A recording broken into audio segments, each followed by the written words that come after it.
Hello, welcome everyone. I'm Dave Rubenstein, Editor-in-Chief of SD Times, and I want to welcome you to today's program, Migrating from Monolith to Cloud-Native Microservices.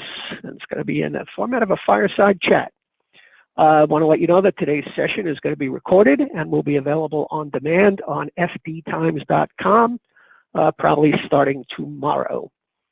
So as we've been writing in SD Times, there are tremendous benefits from leveraging microservice architecture, but taking a monolithic application to microservices requires an analysis of what pieces of the monolith to break down, how to get them into the cloud, and other considerations. So here to look at that issue is Jim Hirschauer. He's Director of Product Marketing at Instana, and he'll be joined by a panel of speakers. So Jim, take it away. Let's go. All right, thank you. So hi, everyone. As David said, my name is Jim Hirschauer, and I lead product marketing for Instana. And welcome to our first ever Fireside Chat. Today, our guests, they're going to be talking about migrating to microservices from their monoliths. And we're going to talk a little bit about application performance as well. So we have Tipico here. They are one of the world's largest online gaming companies. We are going to discuss the reasons that Tipico decided to change their architecture. We'll discuss the migration process they used, some of the challenges they faced, and the factors that ultimately led to a successful transformation. Now, of course, Tipico is an Instana customer, so we'll also discuss the role that monitoring played in Tipico's journey from monoliths to microservices. So let's take a minute to meet our panel. Joining us today are Torg Husfeldt, software diagnostics engineer at Tipico, and we also have Kevin Crawley, who is a developer evangelist at Instana. Welcome, guys. Torg, why don't you go ahead and take a couple of minutes to introduce yourself and tell us a little bit about Tipico. Yes, hello, this is Torg speaking. I'm software diagnostics engineer at Tipico. I joined Tipico in March 2016, so nearly exactly 3 years ago. We are a Malta, Europe-based software betting company. We are concentrating on the German-speaking market. We have a rich retail network with some around 1,000 shops where people can come and do their sports betting. You see the backdrop here is somehow an indication of how our shops look. This presence makes us the category leader in the German-speaking market. We are trying to establish that people think the same as sports betting, typical sports betting. One thing like the British use Hoover for vacuum cleaning. That kind of presence we are aiming for, and we're quite close. On top of that, we have an online casino business with roulette, cards game, slots. This makes this completely 24-hour, 7 days a week, 365 and a quarter days a year. Every minute downtime is actually money lost. People want to give us their money so badly. So we have to be online to take it. And yeah, that's the kind of environment where I'm coming from. All right. Thanks, Torg. Well, typically, certainly sounds like it's very high velocity and a very high pressure environment. So Kevin, why don't you also take a moment to introduce yourself? Yeah, sure. Hi, everybody, and thank you, Jim and Torg, for your intros.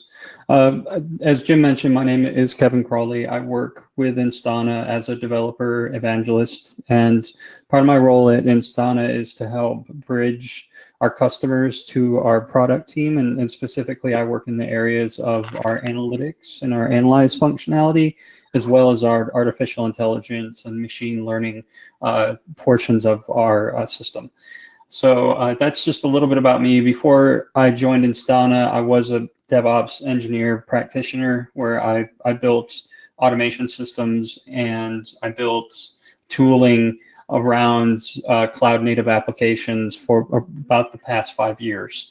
And so naturally, whenever we found Instana as a customer, we needed a solution to monitor our system. And once we found Instana, I completely fell in love with the solution, and I felt that I wanted to work for them. So here I am.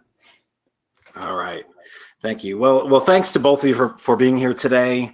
We're going to talk about migrating from Monolith to microservices and migrating from legacy application environments and management philosophies to modern ones. It's a really hot topic right now. It seems like every company I talk to is either starting down that path now, or they've been transitioning for somewhere between 6 and 18 months. In the description of this fireside chat, we use the terms monolith and microservices. And I wanted to take a minute to define these terms and make sure that we're all talking about the same thing. So Torg, let's talk about the term monolith for a moment. What does that mean to you, and what was the architecture you had before your migration? Yeah, well, monolith is actually a euphemism, because that sounds so nice. So one thing that you can touch, a tangible thing. The actual situation is even worse. We have multi-tiered legacy, still have environment with at least 4 different tiers, many installations on each tier, which talk to each other through a nicely coupling interface called RMI. So not only you have one tangled mess of source code, but it also has to be in sync or in several places at once, not only throughout the data center, but even in the shops. So you have a big mass of grown code, several generations of engineers have worked on it, lots of technical depth, very, very hard to refactor, and mostly an old tech stack, because nothing can ever change. Not really nothing, but the basics cannot be changed anymore. We have patch-based classes where we have everything you want.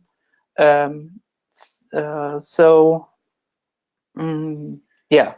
Yeah, I've seen that multiple times, right? Where we've got multiple generations of engineers that have worked on that same base of code. We actually used to call it spaghetti code. I really like that term for it because everything's so intertwined. It's really hard to update things. So it sounds like this definitely the same type of situation that you were in with your monoliths. And what about microservices? So everyone that I talk to, they're trying to get there in some way, shape, or form. They're either experimenting with microservices in their pre-production environments, or they have some level of microservices in their production environments, and they're trying to transition somehow through a multi-phased approach. So can you talk a little bit about microservices and where Tipico currently stands on your journey to microservices? Actually, I cannot say with the last precision where we're standing with microservices. It has been becoming a fast-moving target by now. We have at least 20 different microservices implemented. Yeah, this represents the legacy environment. Through filtering, it's an image from right now. At least 20 different microservices released on EC2 instances, plus another 50 on Kubernetes, which you will not see on the images yet because we're still integrating that.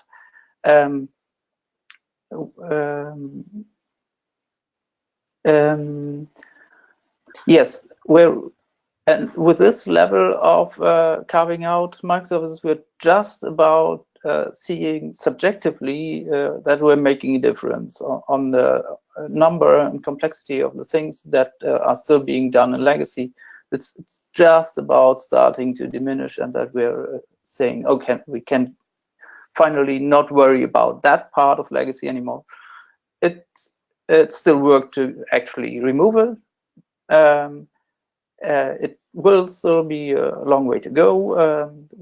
There are still parts of legacy where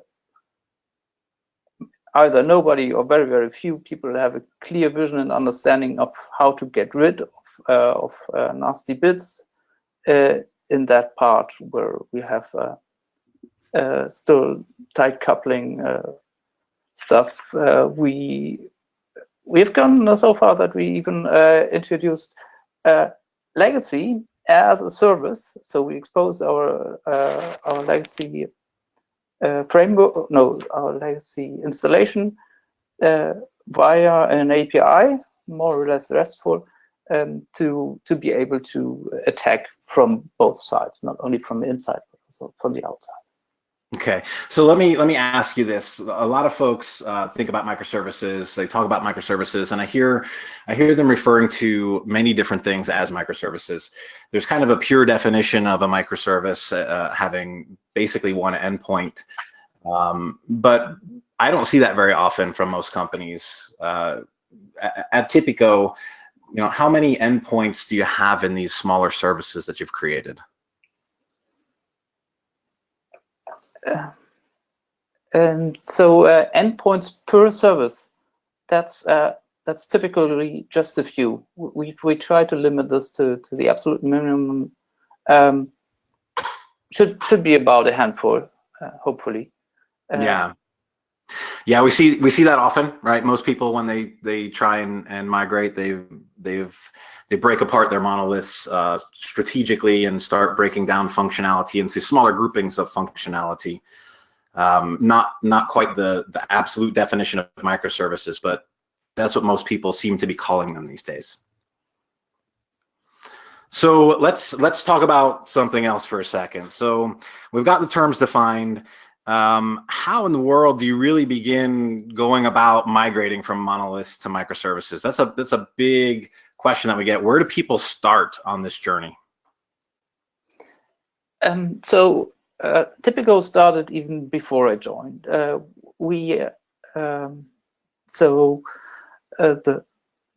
The company that took over the software development for Tipico full time, there was a handover, and they immediately identified lots of technical debt, and they identified one special subsystem that is called nowadays the option service, which is a homegrown inner platform hierarchical configuration management system in the business data realm. So it's not configuration of the application, but configuration in the business data realm, down to the customer level, down to the level of a specific sports event. You can configure anything with that. This turned out not to be possible to do this as a microservice, but it was a nice learning piece. So it's a service now. It's completely carved out. It is called via REST interface from each of the consumers, and we did this as a joint effort. The whole company, each and every time, worked on that, and that's where we tested out our first definition of a microservice stack and honed it, went through some iterations, yeah, that's where it all started. Okay, and when we were talking earlier, you mentioned this term Strangler pattern to me, and I wasn't. Honestly, I wasn't familiar with it yet, and so I went and looked it up. Why don't you talk us through the Strangler pattern and how that applied to what you did?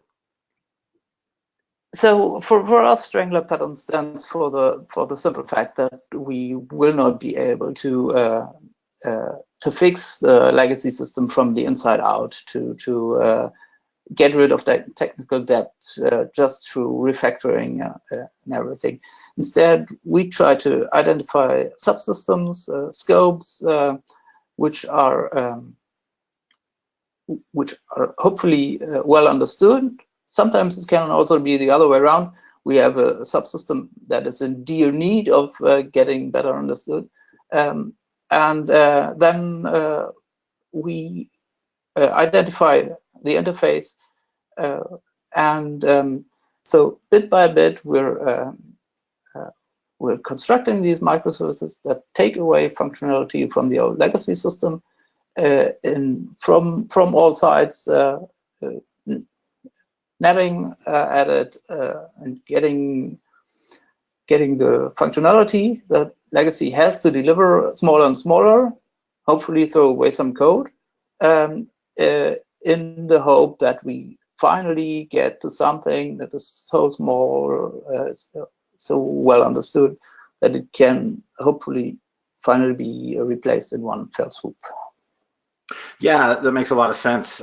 So as you're going about selecting some candidates, what do you have a process that you follow to identify what are going to be the really good candidates for you to migrate first? Two criteria already you mentioned. This is either we have a subsystem that we all know, which that is either already well understood, or we know that this should be a subsystem, but we really need to understand it better because it's hand-me-down software. So anything that can be somehow reduced to an understandable interface, probably you need some cleaning up first, and then hand it over to such a service. Okay, so you've got some candidates selected, and then now that you've got these candidates, what really happens next? I'm curious about kind of the technical details on the process that follows after you've got your candidates.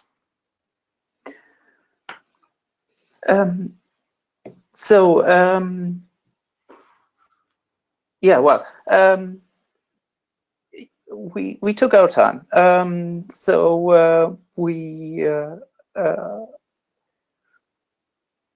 used this first learning piece, as I said, to really learn a lot how to manage the complexities of the interaction of the legacy system with this microservice. We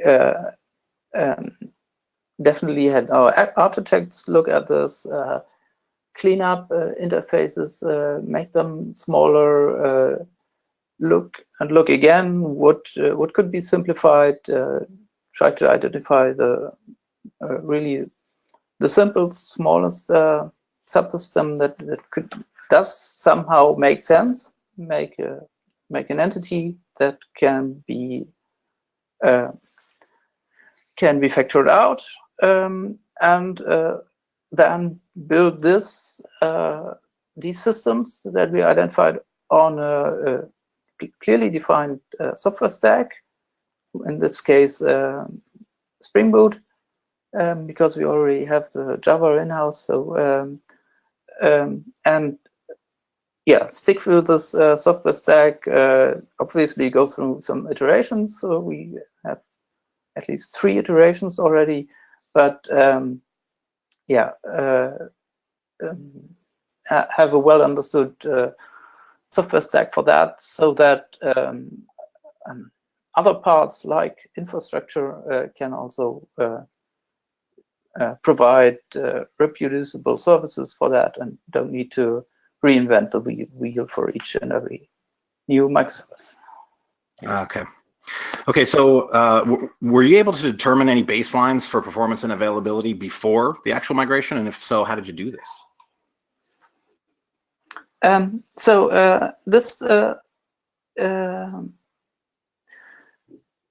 This split in two. So we have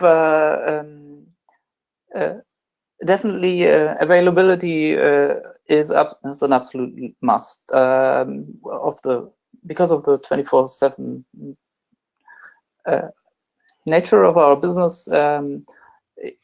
Each and every minute of downtime is lost business, and so we before migrating and partly even now, because business is conservative. We are doing this mostly very classical through ticket tracking, tracking the exact downtimes for each incident in the ticket, and then adding the data from the actual monitoring systems for comparison.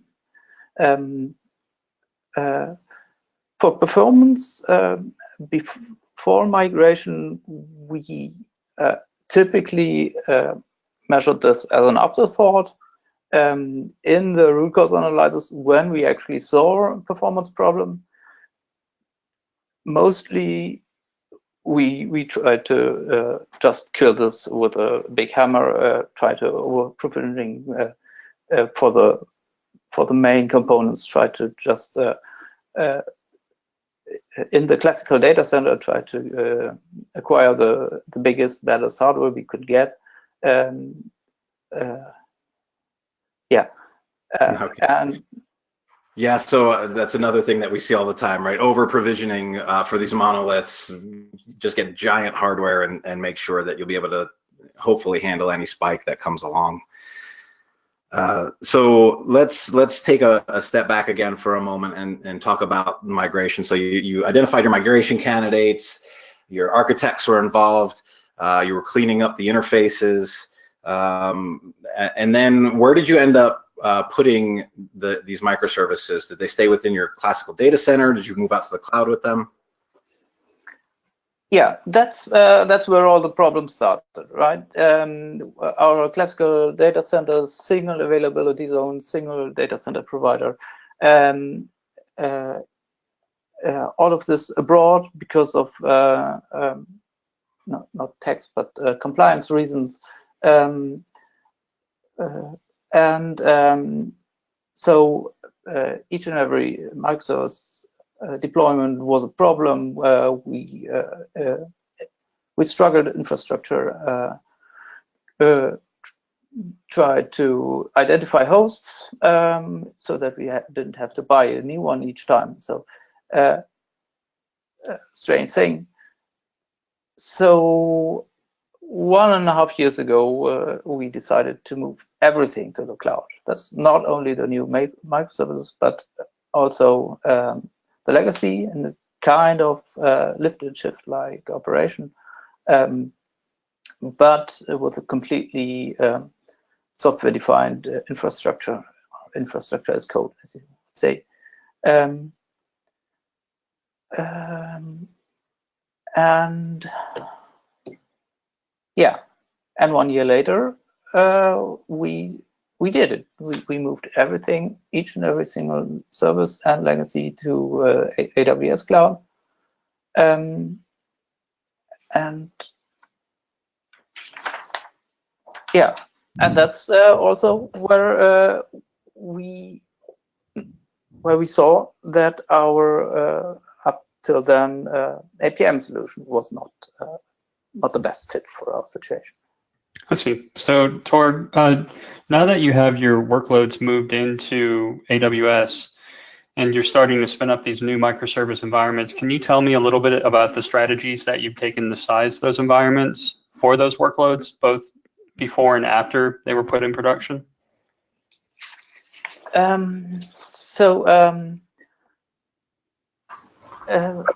After production is easy, as we have integrated the Instana agent in our not in the base image, but in the base deployment. We immediately have a quick overview of which systems are under provisioned. We can see this in flexible periods of time in the Instana front end. We on the infrastructure as code side, we have the instance types as variables per environment, so that we can change quite quickly here. So we don't do that much evaluation of the workload of a new microservice beforehand. because we can easily afford to first over provision if it's only for several days or weeks. We are quite quick with correcting that, and that's good enough for us. So Torg, let's talk about results for a second here. What have you seen as a result of your migration efforts? So yes, where we came from, as I said, a single availability zone through a physical data center. It's even worse than that. This is something, also quite grown. You could never 100% be sure to have the redundancy implemented as it should. Sometimes the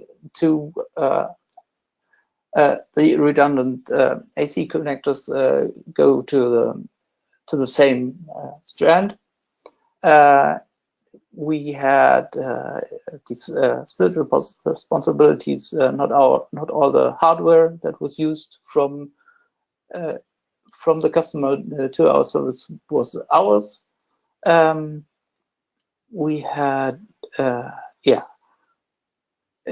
I'm not going to read all the points. That's the situation. It was as bad as it gets from my point of view. What we got now is we got everything in the cloud. We got 100% infrastructure as code. We had a chance to size our EC2 instances based on what we see in our monitoring tools in Sana, and the fallback tool we still have for historic reasons. We are moving towards multi-zone for every service. It's not yet the case. We're moving towards auto-scaling for our service. This is obviously a bit harder for legacy because there are always these snowflakes and unicorns.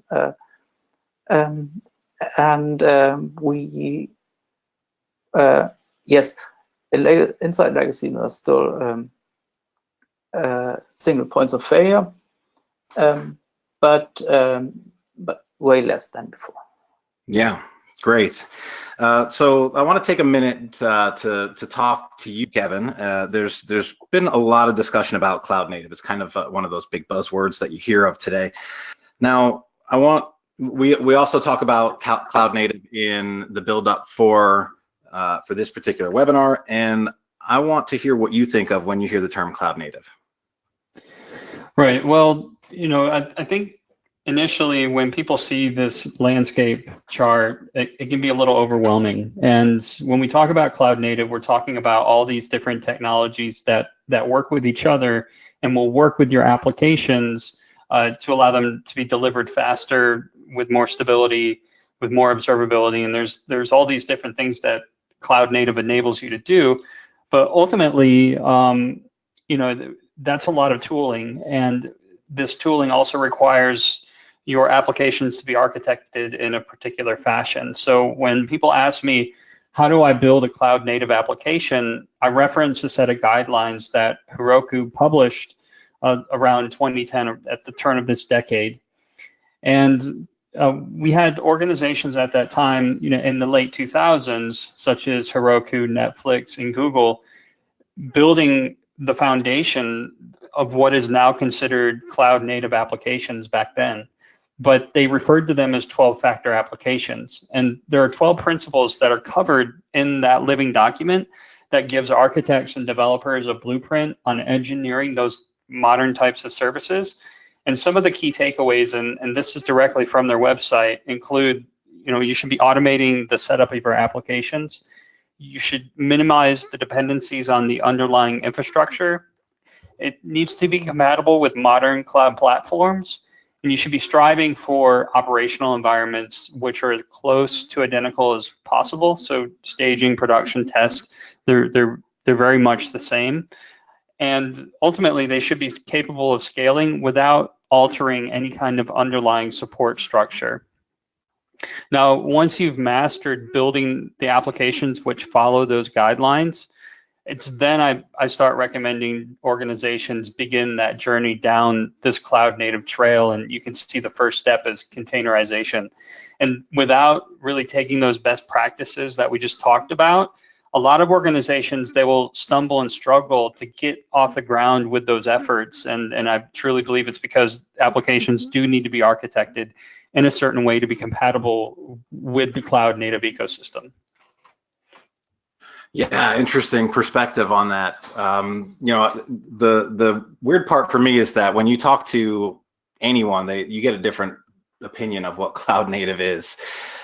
So you see that there's in this trail map, it's from the CNCF, and I actually went looking for a definition, and I found the CNCF definition of cloud native. So I'm going to read that really quickly because it's pretty interesting to me as well. Their definition: cloud native technologies empower organizations to build and run scalable applications in modern dynamic environments such as public, private, and hybrid clouds. Containers, service meshes, microservices, immutable infrastructure, and declarative APIs exemplify this approach.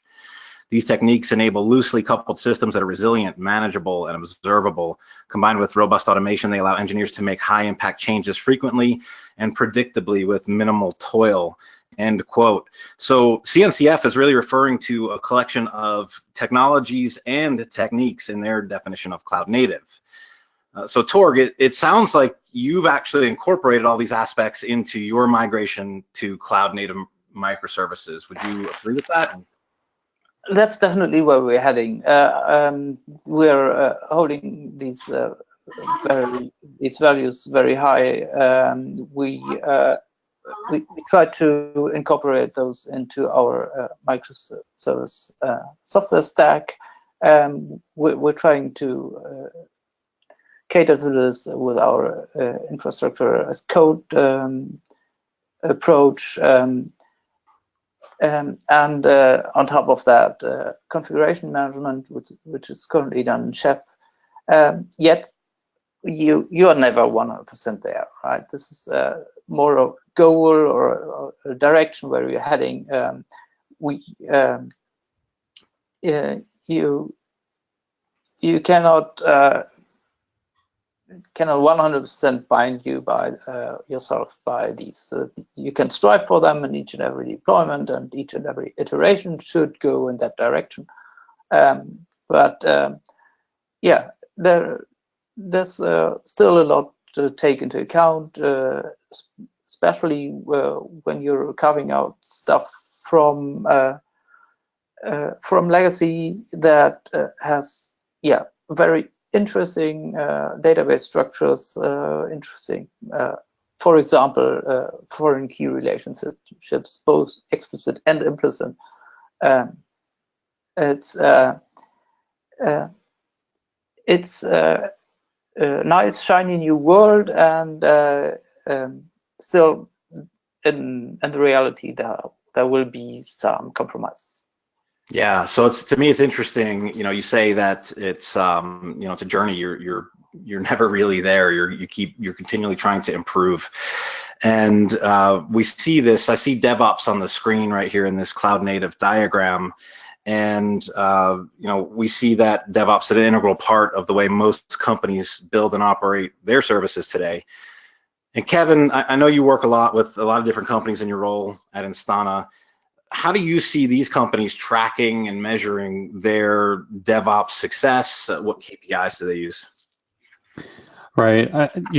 Jim, I think that the DORA stated DevOps report really sets these goals in concrete and for organizations to really grab a hold of and begin not only recognizing that we should be tracking these KPIs in our efforts, but also recognizing that there's incremental improvements as they begin that journey of automation and begin that DevOps transformation within their organization. So the KPIs in which many of them begin tracking after seeing this report, and in many times they will be tracking them before even reading the DORA State of DevOps, is how often are they deploying their code? How long does it take for the changes to be requested, developed, and then deployed? How long does it take to restore an application service if it fails? And then, of course, how often do failures occur? And, there's really a lot of empowerment when organizations begin tracking these things, because they can immediately see how they're progressing and how they're improving. And almost every organization I've spoken with who has taken the effort to keep track of these values has seen that improvement over time. Yeah, that seems like a fantastic set of metrics, and I love the fact that there's something measurable here for you to track your maturity. Torg, does Tipico track any similar metrics? So, as said before, from business side of point of view, availability is everything. So as long as we're not breaking anything, it's fine. We sadly we have currently no access to some of those trackings. We're just renovating our Jira Service Desk approach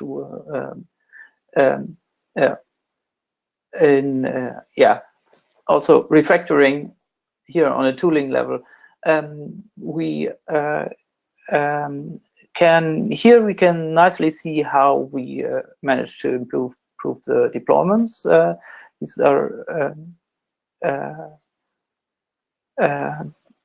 These are per week, right? Yeah. So this obviously takes into account microservices. For legacy, the release cycle is still at least 1 week with all the testing that has to go on.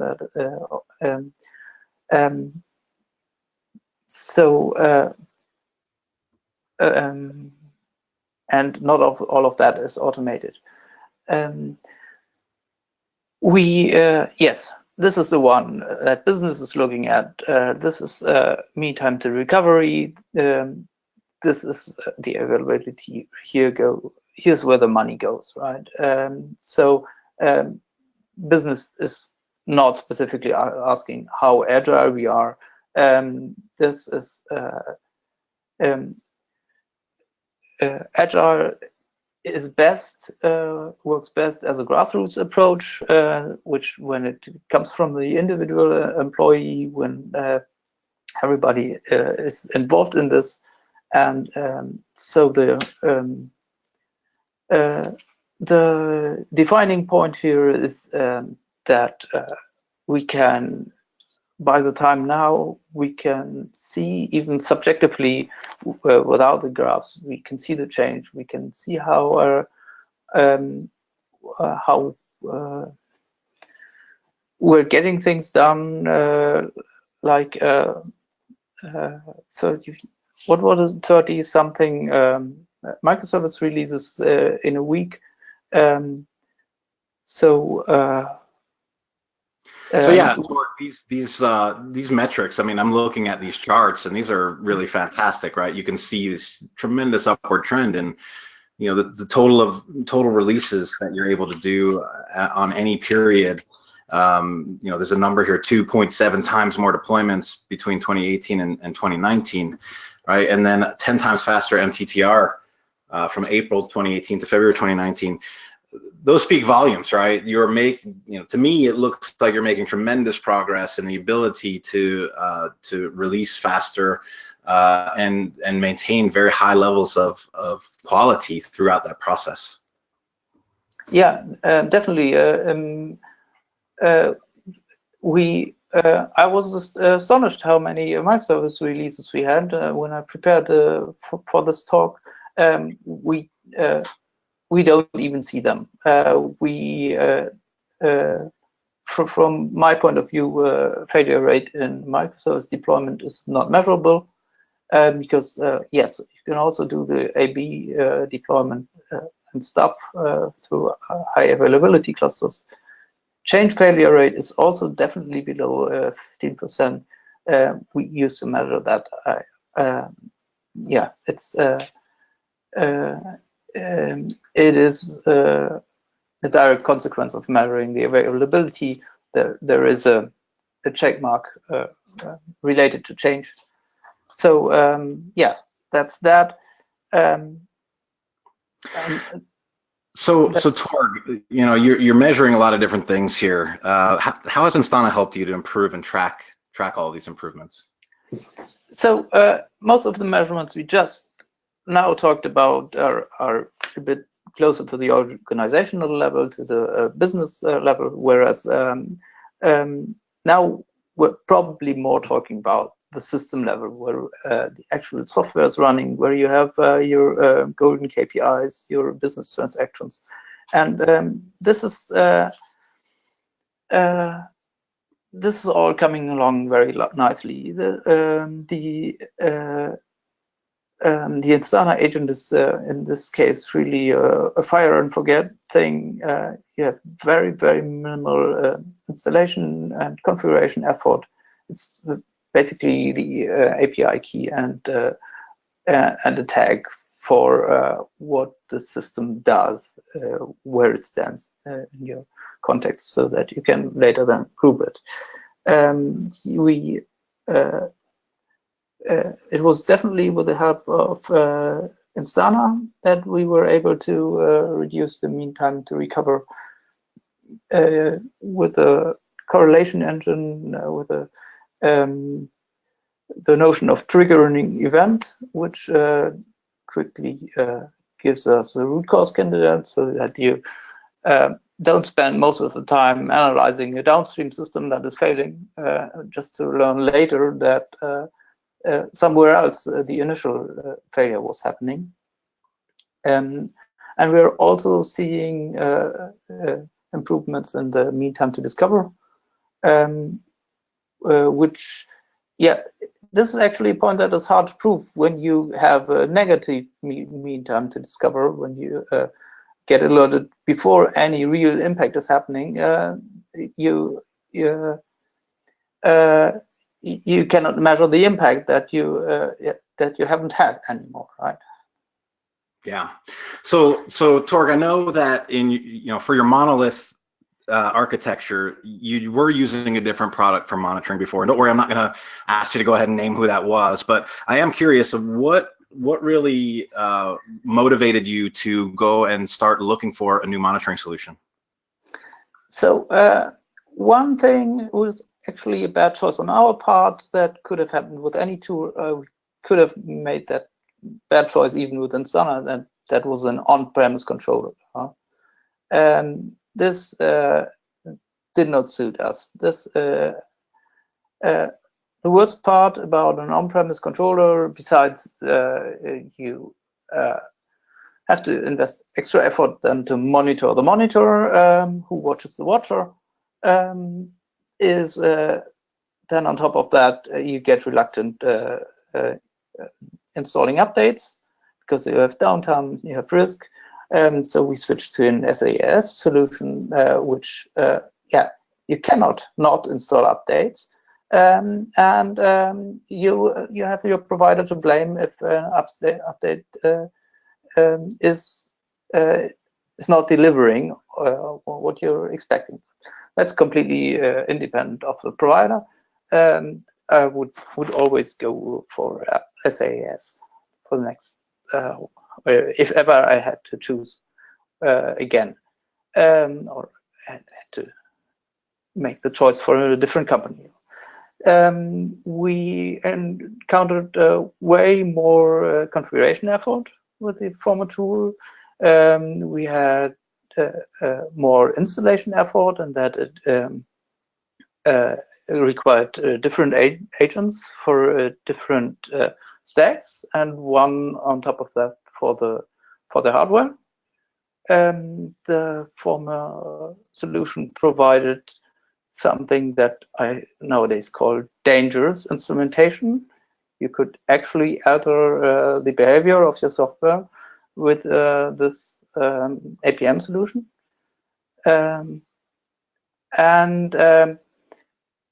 So I didn't do my homework on that one. I didn't research what nowadays this solution would provide in cloud service and cloud readiness. I was assured by enough people that they were not as cloud ready and that we needed something else. And that's what we did. So we selected a number of candidates, did POCs for that, and tried to find out what they can do for us. What Instana does is really nearly very, very close to zero configuration. One single agent. This is even better in containerized systems where you have this agent per container solution, more or less, where we see this frequently, right, with many of our customers, where they, for their legacy systems, they were using a different APM tool, and they realized that wasn't the right tool for their needs in the new modern environments that they were moving to. So they start looking, and inevitably they find Instana. So it sounds like Instana was a great fit for your needs. Torg, tell me this: if you had to give 3 points of advice for anyone thinking about or in the process of a similar migration, what would you say to them?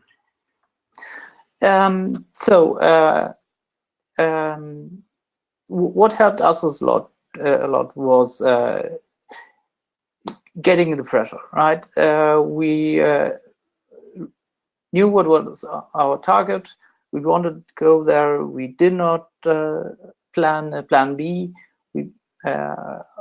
We got this one direction. We got a deadline, and we went for it. Then look at everything you got. Monitor everything. See the changes. See what goes wrong, and most of all, have a solution that is 100% reproducible. We did several dress rehearsals before the real migration, where we made everything ready, just did not do the switch. And then in these mock environments, we use the monitoring tools. We obviously use some synthetic traffic. We looked at how the system was behaving. We learned a lot. And then we tore it completely down just to recreate it from scratch the next time. This was our migration strategy. This is what helped us. All right, excellent advice. Thank you for that. Do you have any other final advice for our listeners, Torg?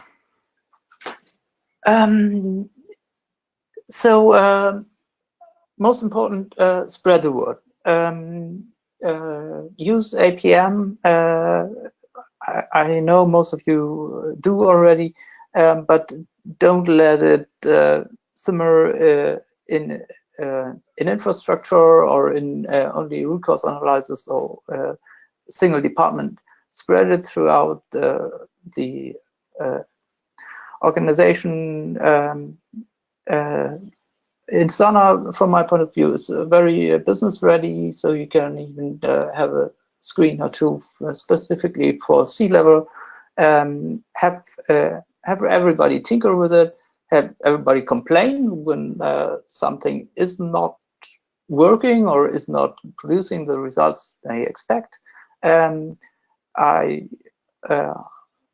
from my side can say Instana is very reactive when we are talking about feature requests, when we want to see something a bit different. We actually see the change. It was a learning curve for both of us. We've seen a lot of improvement over the last year, actually. And that you can only get it through feedback, right? Get your feedback from as many people as you can inside your organization. That will make the tool better, and that will make your usage of the tool better. Definitely, that's fantastic advice. All right, well, it looks like we're out of time and we need to wrap up this inaugural Instana Fireside Chat. So to all of our listeners, you can get a 14-day free trial of Instana at www.instana.com/trial. There is no credit card required, and it will literally only take you 5 minutes to get your applications monitored. Torg and Kevin, thank you so much for taking the time to share your experience. I know I learned a lot, and I'm sure our listeners did as well. Until next time, may all of your monitoring be automatic. Take care, everyone. Thank you. Thank you, Jim.